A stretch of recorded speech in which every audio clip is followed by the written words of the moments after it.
Have you ever met somebody that speaks to you as if they're typing online or typing in a comment section, or they sound like a tweet? And based how they talk and how their speech pattern is, you can tell how much they spend time online. There's a difference between spending time online and something that we're going to talk about today, which is chronically online, permanently online disorder. First, let's get the elephant out the room. Yeah, bro. Watch out. I am not a doctor. I'm not a psychologist. I'm not a neurologist. I'm not an ologist, biologist. I'm not an ist, you know? What I like to do is pick a topic and talk about it. And with this, I'm going to relate to you some things that I've witnessed, some things that I've seen, and also give my opinion. But first, let's give it a little bit of justice and talk about what is its meaning. What is chronically online? What is permanently online disorder? Well, first, it's not an actual medical term, because there isn't really one yet. It's something new, something that's just been happening recently over the last 10, 15, 20 years. It's being constantly studied, but if you go on Google and search up like, yo, what is a chronically online person? The definition that they would give you is something along the lines of this. Chronically online refers to those who spend a significant amount of time online to the point where their personality revolves around internet memes, cultures, and slangs. Oh yes, this definition is kind of broad. So let's make my definition, Mumin's definition. And my definition is a person who completely shapes the internet into being the real world. And they can't distinguish between what's internet and what's the real world. It's somebody who spends a lot of their time online, and all their social interaction is all online, nothing in person. Oftentimes that I've found is that people who are chronically online have an emptiness, a loneliness about them. And because of this loneliness and emptiness, they feel like they can't connect to anybody. And because of that, they feel lonely. They feel empty. It could be that they have never tried. They never tried to go out, try to find communities in the real world or outside or in and around their neighborhood or where they live in their city to go and connect with people that have similar interests. And it's very rare. And I say this with full conviction, it's extremely rare that somebody has tried almost every single outlet and couldn't find one person to connect with. And the reason why I say it's pretty rare, because it is. As humans, we're social creatures. Even if we're not 100% connecting with somebody, even if our interests are not alike in almost anything, we at least have one thing in common, which is we're human. It's almost impossible to not have an interest that nobody in the entire place that you live around is interested in. Even as simple as your favorite color. Because I have an opinion, and it may sound harsh, but I truly believe this is the case. Because it's pretty inconceivable that everybody around you and all the communities around you have no interest in what you're interested in. Have zero. There's no way. Or even that they don't even like you. There has to be one out of 1,000 people that are going to connect with you in something so small or something big, no matter what it is. But to me, if nobody has the same interest as you, do you even know what you're even interested in? And if nobody around you doesn't like that person, there's a higher chance that they are not in the wrong. Because out of all those people around you, there's one common denominator. And it sounds harsh, but I feel like it's true. And this leads to my second point, where people feel more comfortable, or they portray themselves as somebody else, or they portray themselves as somebody that they're truly not. I'll be honest, in this high-paced world, a lot of people don't have time to even know who they are. Truly take the time to sit down and think, what do I actually like? Do I just like this because everybody else likes this? Do I just enjoy this because everybody else enjoys this? What do me as a person truly like? What do I like to do? What do I have joy in? What do I like to study? What do I like to read?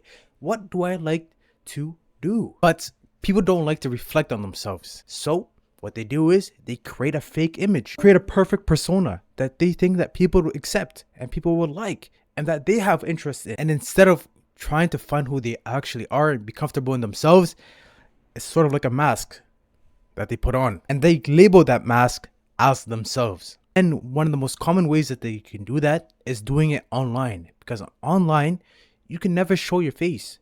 This doesn't have any repercussions back to you. Well, it isn't really you.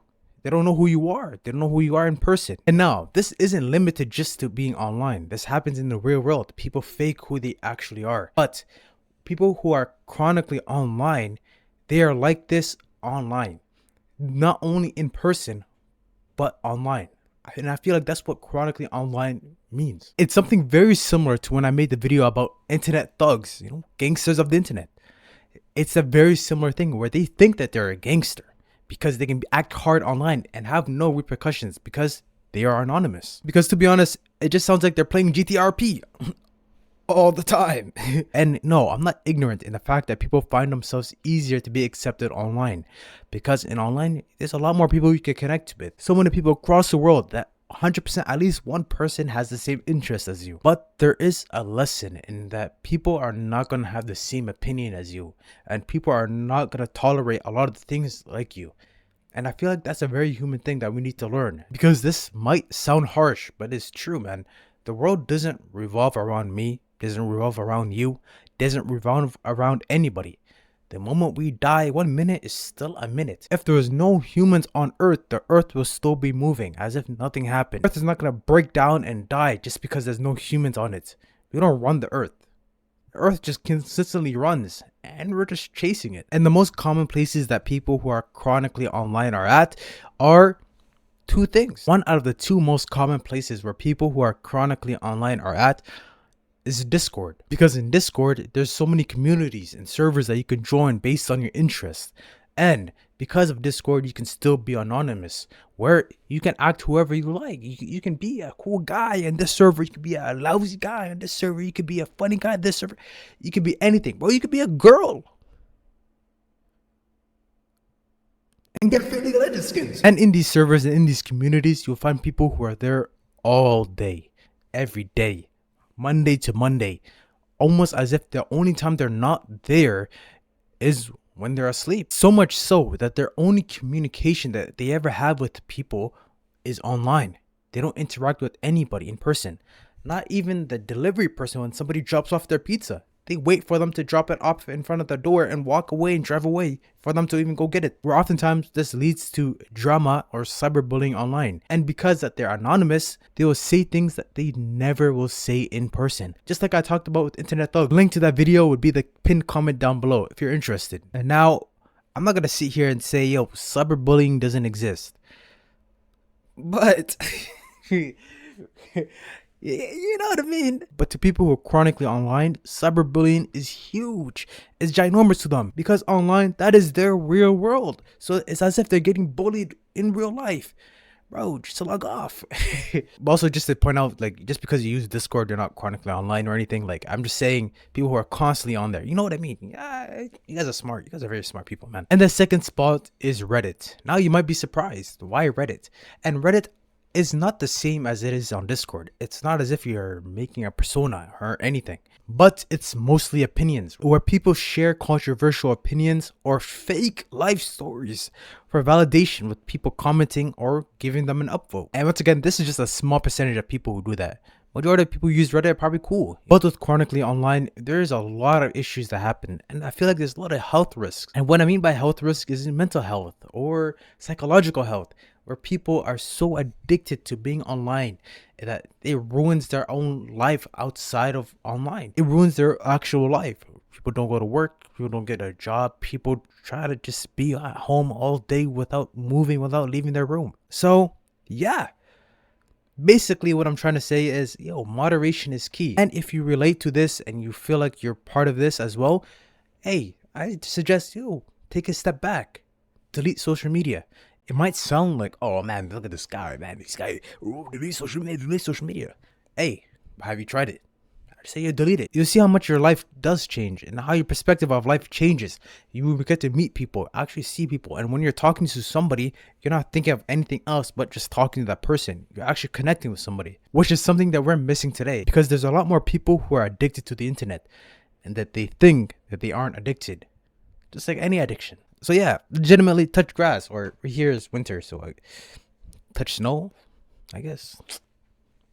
Yeah, interact with people. Go to community events. Just go to one. You can go by yourself. Just walk in and you'll see how much people are way more accepting in person than they will ever be online. So take time, reflect on yourself. What do you actually like? Who are you? And try to move forward in every step. You don't become yourself in a single day, which is odd to say, but no, you have to erase a lot of the layers you put on top of yourself over the years.